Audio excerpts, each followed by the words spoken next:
Hello friends, ఈరోజు వీడియోలో ఆంధ్రప్రదేశ్ విద్యార్థులకు ఒక ఇంపార్టెంట్ అప్డేట్. ఎన్నో రోజులుగా ఏపీ విద్యార్థులు ఎదురు చూస్తున్న అమ్మఒడి పథకం గురించి లేటెస్ట్ అప్డేట్ మీకోసం.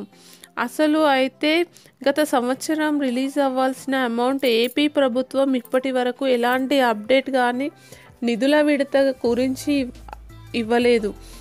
చాలామంది అర్హత కలిగిన విద్యార్థులు ఈ నిధుల విడత కోసం ఎదురు చూస్తున్నారు. అయితే ఆంధ్రప్రదేశ్ ప్రభుత్వం ఇటీవల అమ్మఒడి పథకంపై కొన్ని నోటీసులను విడుదల చేసింది. ఈ నెల 2వ వారంలో అంటే జనవరి 2వ వారం నుండి అమ్మఒడి పథకం మొదటి విడత విడుదల చేయనున్నారు అని ఏపీ ప్రభుత్వం తెలియజేసింది. కాబట్టి అర్హత కలిగిన విద్యార్థులు అందరూ వారి దరఖాస్తును పూర్తి చేసుకోవాలి అని ఏపీ ప్రభుత్వం తెలియజేసింది. కాబట్టి అందరూ అర్హత కలిగిన విద్యార్థులు అమ్మఒడి కోసం అప్లై చేసుకోండి. For more updates please subscribe our channel. Video నచ్చితే please like and share. Thanks for watching.